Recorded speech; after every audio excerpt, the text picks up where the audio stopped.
Hello everyone, this side Manish Sachdeva. Our today's topic of digital electronics is latch. So first of all, we will discuss the definition of latch. कि latch होता क्या है? Last time हमने जो topic किया था that was bistable element और जिसको हमने बोला था one bit memory cell. ठीक है, bistable element था वो and we called it as a one bit memory element, right?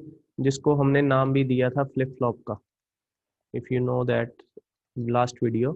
तो ये फ्लिप फ्लॉप जो था ये एक बिट का मेमोरी सेल होता है. ठीक है, जो एक बिट को स्टोर करता है.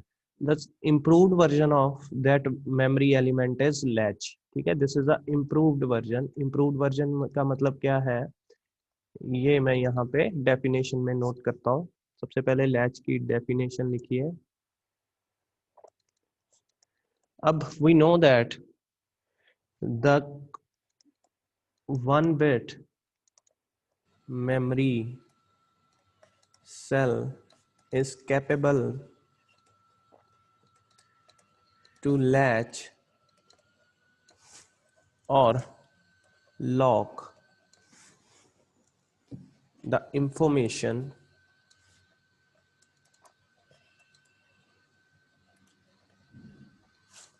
right. So this circuit is also known as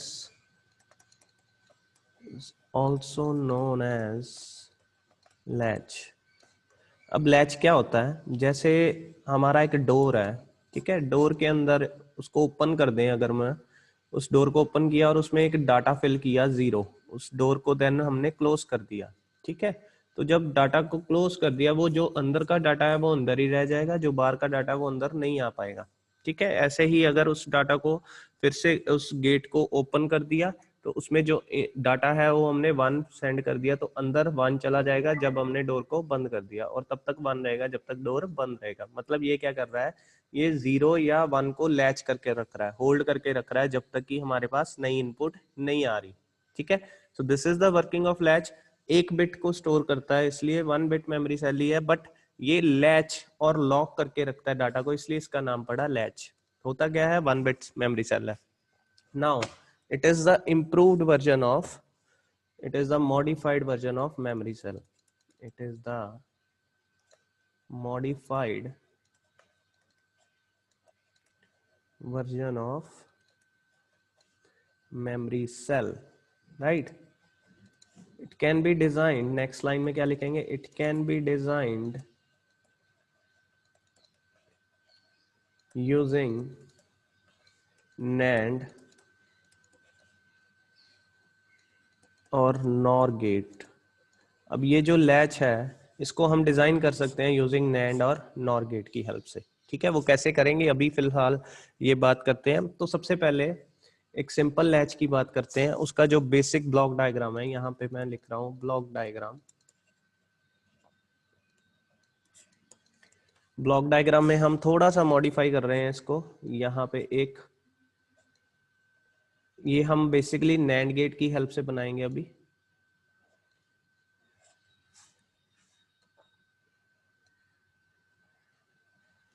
आप साथ साथ में इस डायग्राम को कवर अप कर लीजिए.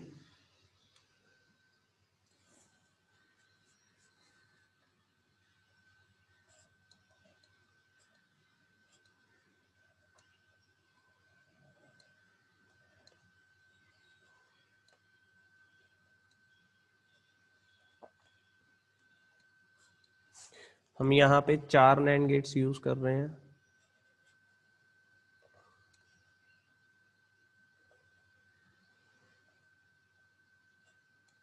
Yes, the input we are writing here is S and R, and here S stands for set and R stands for reset, right?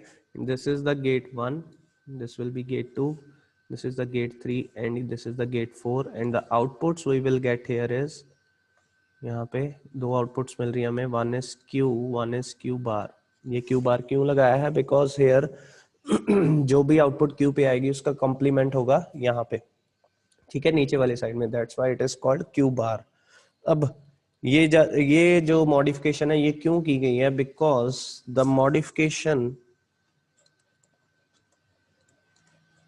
जो पीछे हमने डायग्राम बनाया था उसकी जगह हमने 4 नैंड गेट से एक सेम लैच सर्किट बनाया है। ये मॉडिफिकेशन क्यों की गई है? द मॉडिफिकेशन विल अलाउ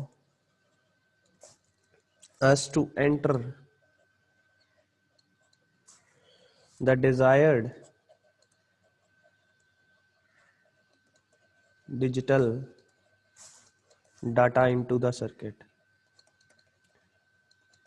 इसमें क्या होगा, हम अपनी मर्जी से जो डाटा है वो शेयर कर सकते हैं सर्किट को, और उसके अकॉर्डिंगली हमें कुछ आउटपुट मिलेगी at the Q and Q बार पे।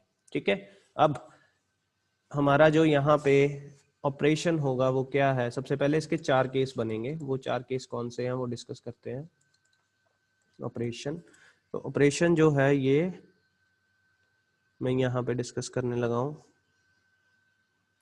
सबसे पहले हमारा जो फर्स्ट केस है, हम यहाँ पे 4 केस लेंगे बिकॉज यहाँ पे 2 इनपुट्स हैं S and R। This S stands for set and R stands for reset. इसके 4 कॉम्बिनेशन होंगे 0 0 0 1 1 0 एंड 1 1। तो चारों केस को हम बारी बारी डिस्कस करेंगे। तो इसके अकॉर्डिंगली देखेंगे हमारी यहाँ आउटपुट क्या आ रही है और ये how it is working as a latch. ठीक है, तो सबसे पहला जो केस है यहाँ पे मैं लिख रहा हूँ केस 1। इसमें क्या होगा, when we take S and R both equal to 0, this is the first case। ठीक है, S and R is equal to 0। अब क्या होगा, पहले सबसे पहले हमें NAND गेट का ट्रुथ टेबल पता होना चाहिए। सो NAND ट्रुथ टेबल, बिकॉज ये कैसे बिहेव करेगा वो पता होना चाहिए ना हमें। 0 0 पे NAND गेट होता है 1, 0 1 पे 1, 1 0 पे 1 एंड 1 1 पे 0। ये NAND गेट की प्रॉपर्टी होती है, right. It will become only 0 when both the inputs are 1। ठीक है, तो इसके अकॉर्डिंगली हम यहाँ पे सेट पे 0 एंड रीसेट पे 0 लगा के देख रहे हैं क्या होगा। अब देखिए, this 1 and 2 gate is working like a NOT gate. जब हम NAND गेट की इनपुट्स को शॉर्ट कर दें, ये नॉट गेट की तरह काम करता है, इन्वर्टर की तरह। तो यहाँ पे 0 दिया है, यहाँ पे ऑब्वियसली 1 आ जाएगा, यहाँ पे ऑब्वियसली 1 आ जाएगा। अब 3 एंड 4 गेट्स को 1 1 इनपुट मिल गई। अब यहाँ पे देखिए, जब we can write here the outputs of gates 1 and 2 will become 1। ये तो हमारी पहली लाइन हो गई कि दोनों गेट्स 1 एंड 2 की आउटपुट जो है वो 1 1 हो गई, बिकॉज ये इन्वर्टर की तरह काम कर रहे हैं।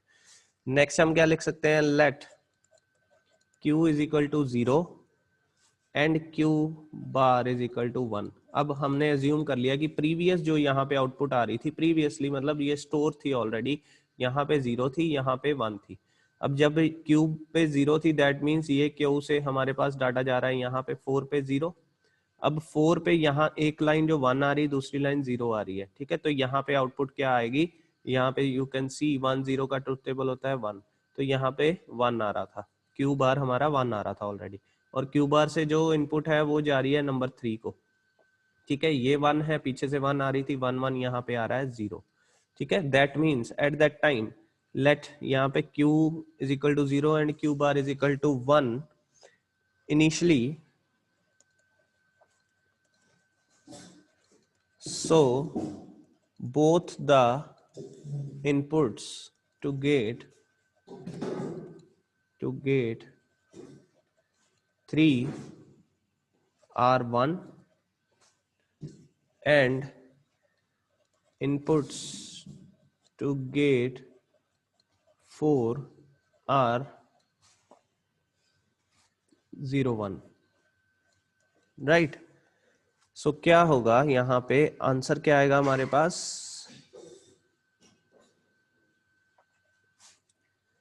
so gate 3 output will become, gate 3 output will remain 0 and gate 4 output will remain 1। ठीक है, Q इज इक्वल टू 0 होगा and Q bar is equal to 1 रहेगा इस केस में। ठीक है, तो हम क्या रिजल्ट ले सकते हैं, as a result we can say when S and R is equal to 0, there is no change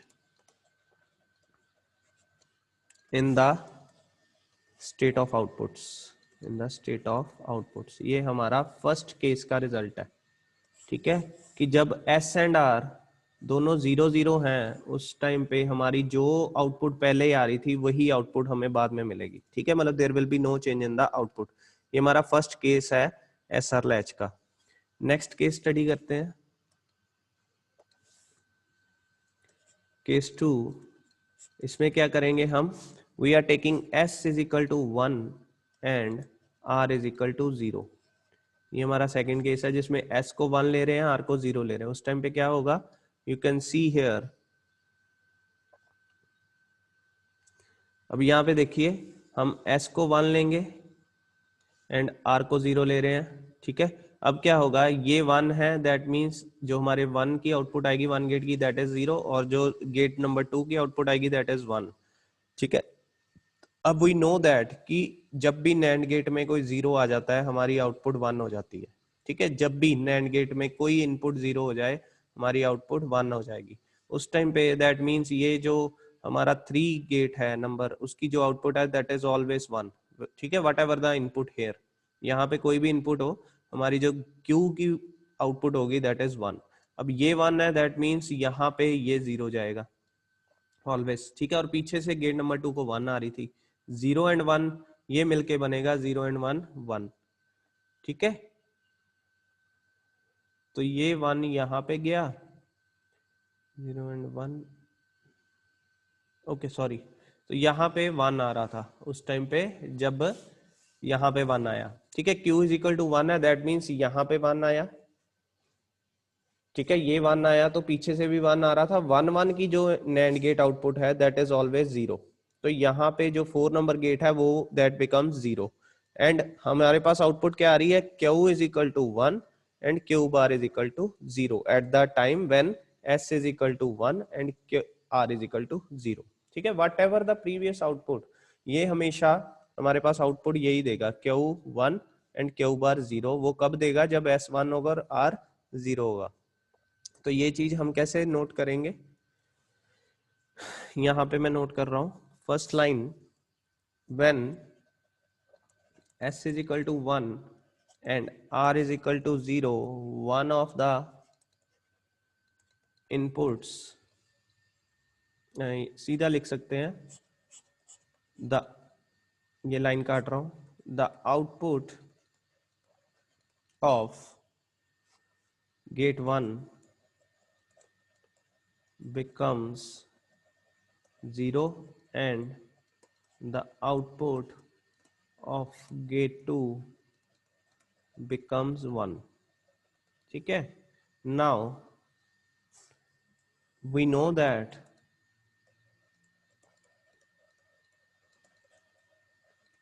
when any output of,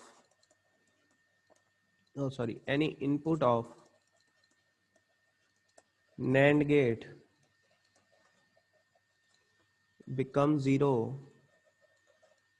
the output will be 1. So the gate 3 will give the output is equal to 1, will give the output is equal to 1, ठीक है। so Q is equal to 1, okay। now if Q is equal to 1, then the inputs of gate 4 are 1 1, ठीक है। the output of gate 4 will become 0, that means Q bar will become 0। तो ये हमारा case second होगा। ये कब होगा, जब S इज इक्वल टू 1 है and R is equal to 0 है। अब रिजल्ट में क्या लिखेंगे, I am writing here the results,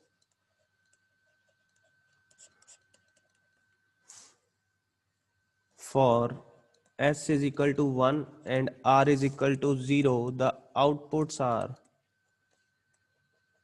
q is equal to 1 and q bar is equal to 0. ठीक है, दिस इज कॉल्ड, ये लाइन इंपॉर्टेंट है, this is called the set state. इसको हम सेट स्टेट बोलते हैं. जब S 1 हो जाए और R 0 हो जाए, उस स्टेट को हम सेट स्टेट बोलेंगे और उस टाइम पे Q 1 और Q बार 0 आ जाएगा.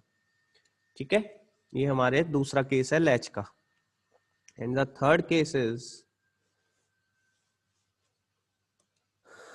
the third case will be, case 3 will be when s is equal to 0 and r is equal to 1. ये केस है अब हमारा. ठीक है, अब हम दोबारा डायग्राम पे जाएंगे. यहाँ पे सबसे पहले थोड़ी इनपुट्स को हम खाली कर दें.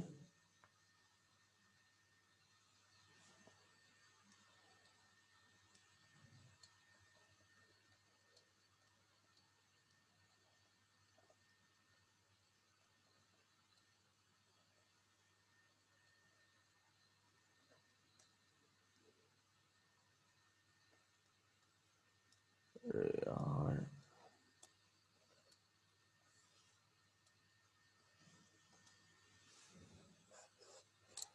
ये दोबारा से बना लेता हूँ मैं.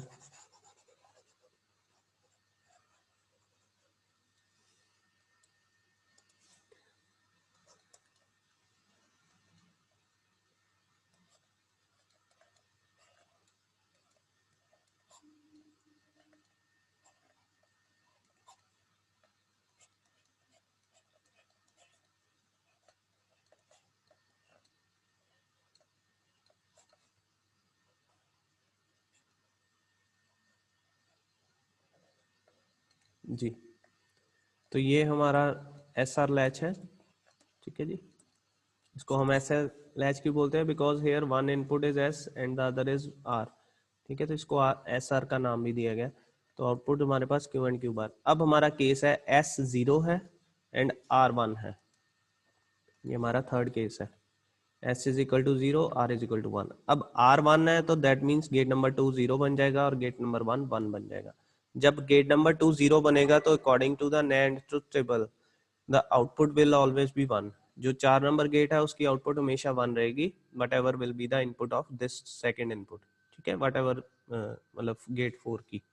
अब यहाँ पे 1 है, Q bar is equal to 1 रहेगा ऑलवेज. ये क्यू बार यहाँ पे कनेक्टेड है 3 नंबर गेट की इनपुट से, तो यहाँ पे 1 आएगा. 1 और 1 3 की आउटपुट जो बन जाएगी वो 0. मतलब इन दिस केस जब S 0 है और R 1 है, उस टाइम पे Q is equal to 0, Q bar is equal to 1 रहेगा. ठीक है, तो ये लाइंस हम नीचे मेंशन करेंगे अभी जी. इन दिस यहाँ पे if S is equal to 0 and R is equal to 1, the output of gate 1 will be 1 and the output of gate 2 will become 0. ठीक है, as gate 2 output is 0, the output of gate 4 will become 1 according to NAND gate property या truth table. Right, आगे that means hence Q bar is equal to 1. ठीक है, Q bar is connected to input of gate 3. So the inputs to gate 3 will be 1 1 and the output becomes 0. that means Q is equal to 0. ठीक है, अब result क्या निकला, when s is equal to 0 and r is equal to 1, the q will become 0 and q bar will be 1. ठीक है, and this is called reset state. इसको हम reset state बोलते हैं, राइट और थर्ड केस में हमारा ये कब आएगा रीसेट स्टेट, जब s is equal to 0 and r is equal to 1 आ गया. ठीक है, and in the last case, अब हम लास्ट केस की ओर बढ़ रहे हैं. लास्ट केस क्या होगा, ये बहुत इंपॉर्टेंट केस है. इस केस में हमारा फोर्थ कॉम्बिनेशन आएगा when s and r both are become equal to 1. ठीक है, अब इस टाइम पे हम क्या करेंगे, if s is equal to r is equal to 1, then the output of gate 1 and 2 will be 0, right? अब ये दोनों 0 हो गई तो क्या होगा, hence the inputs of gate 3 and 4 will be 0. ठीक है, तीन बेसिकली क्या कहना चाहता है ये,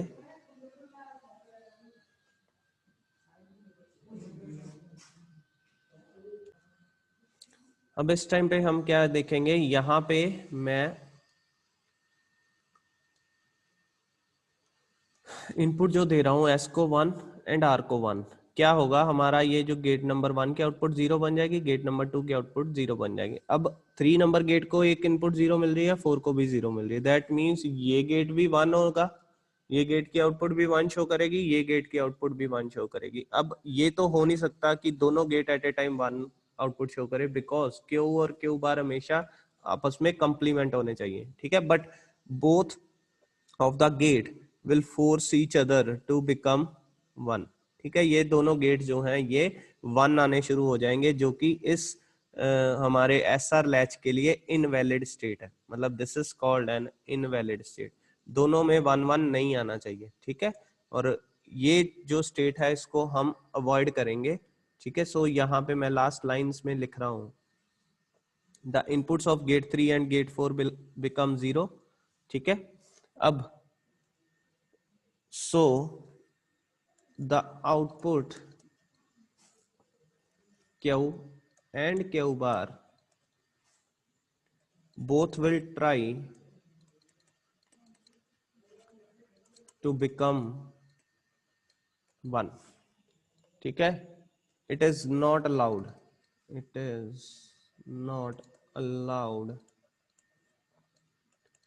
in latch.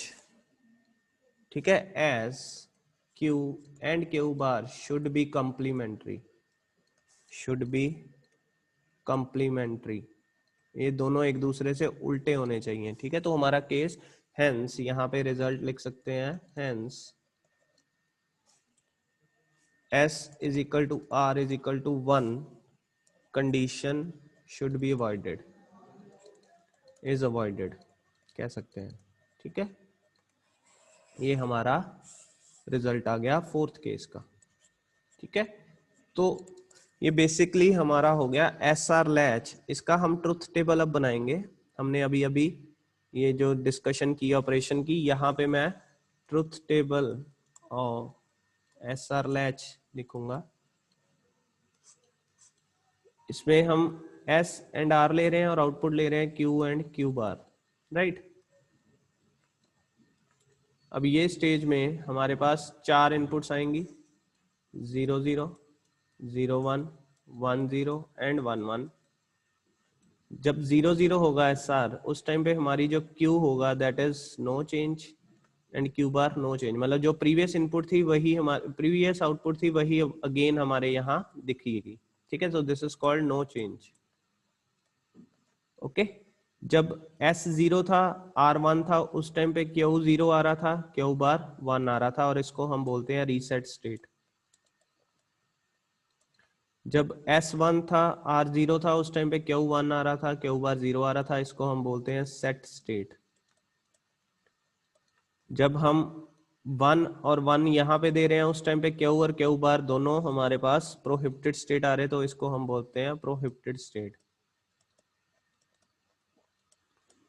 ठीक है, मतलब ये हमें नहीं चाहिए, ये वाला केस हमें नहीं चाहिए होता है। ठीक है, 1 1 वाला। बाकी जो है ये एस आर गेट का हमारे पास ट्रुथ टेबल बना आ गया।